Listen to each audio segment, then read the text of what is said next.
With the release of The Fall Guy, David Leitch now has 6 films under his belt.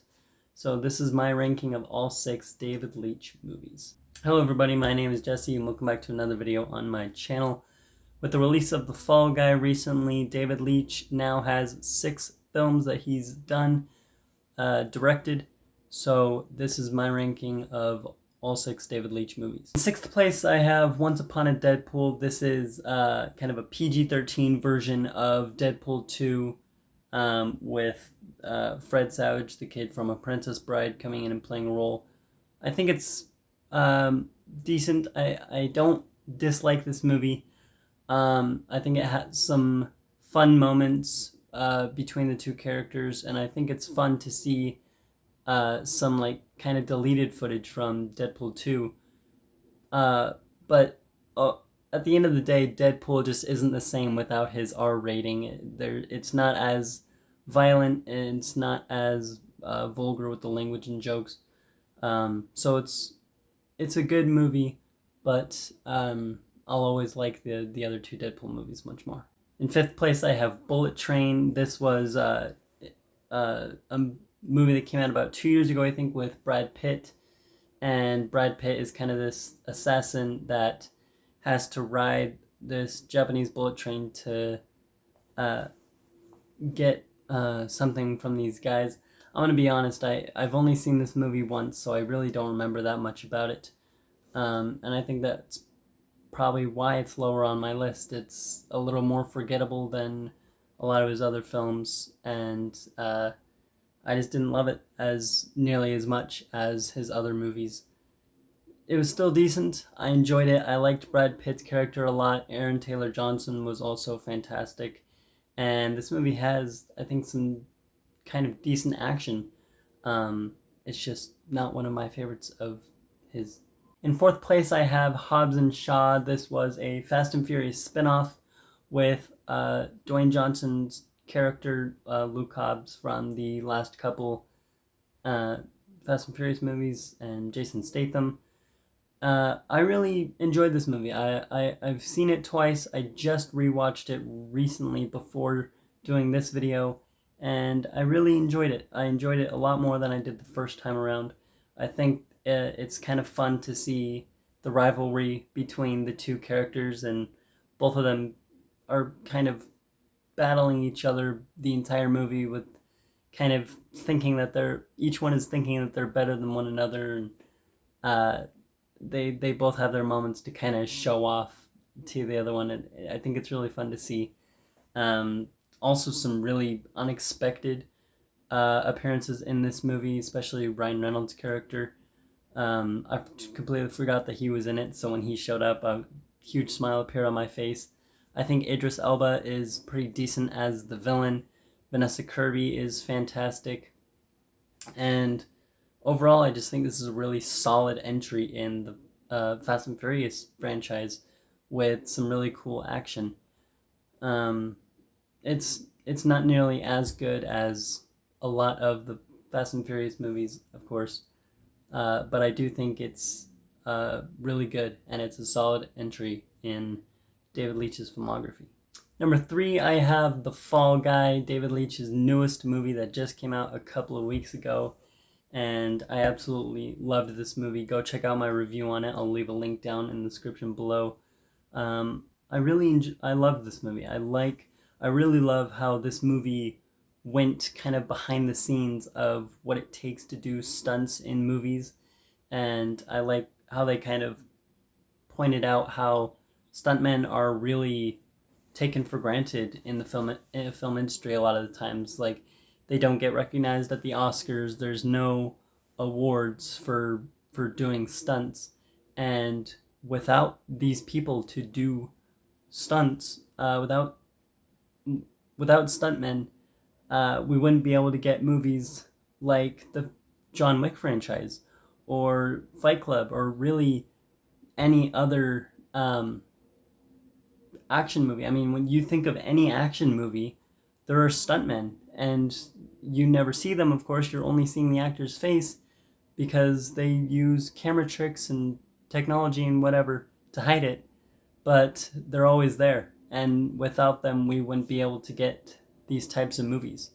Um, I love Ryan Gosling's character. Of course, he's as charismatic as ever in this movie. Uh, he's become definitely one of my favorite actors. Not just recently. I mean, he's been one of my favorite actors for a very long time, but especially over this last year or two with his more recent roles, he's really like I've started to love him even more. Emily Blunt's character is fantastic, and I think the chemistry between the two characters really works and is fantastic.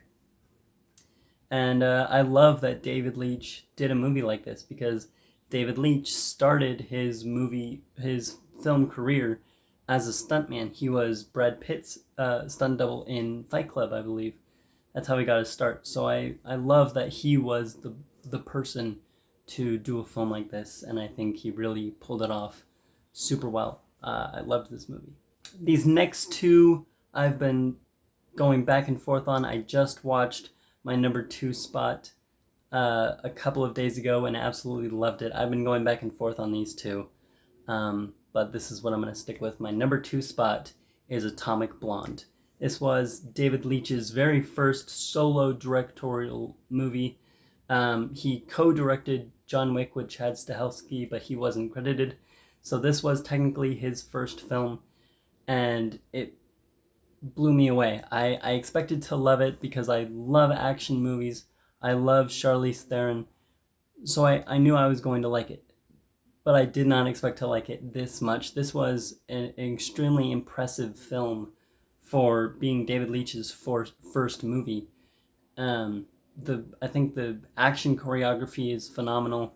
The it's just really, it's a fantastic action movie, and I think there's a sequence about 3/4 of the way through. It's edited to look like one take, and it's like a 10-minute one take action sequence. Charlize Theron's character is in this kind of stairway, taking out all these bad guys, and the camera never cuts. It's always moving around the characters and moving behind walls.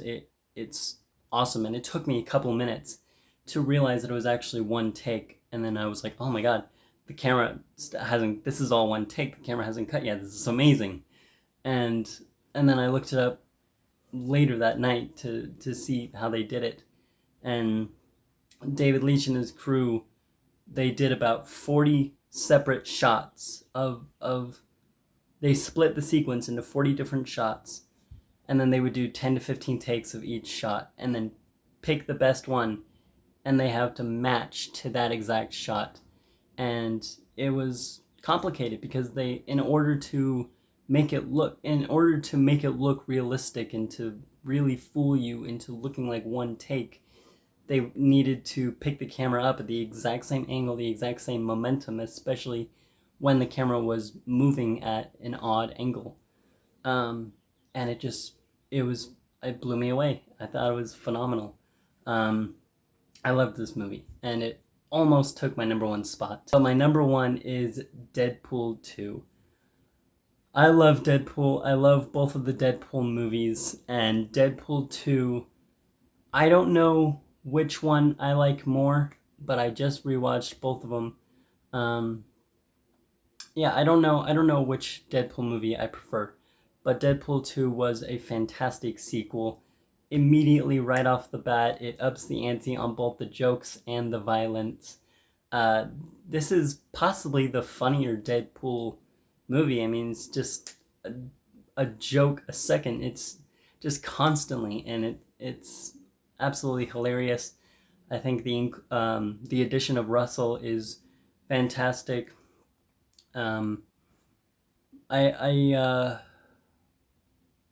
I think I prefer the simpler plot of the first movie, but as far as the jokes and the action sequences, it's hard to go wrong with this movie. I really love it, and I think David Leitch did a fantastic job with this movie. So there you go. That is my ranking of all 6 David Leitch movies. What do you think? What is your ranking of his movies? If you've seen all of them, if you haven't seen all of them, Which ones have you seen? Let me know. Check out my review for The Fall Guy. I'll leave a link in the description. And stay tuned for some of my other videos. Until then, like this video, subscribe to my channel, it would really mean a lot, and keep watching movies. Goodbye.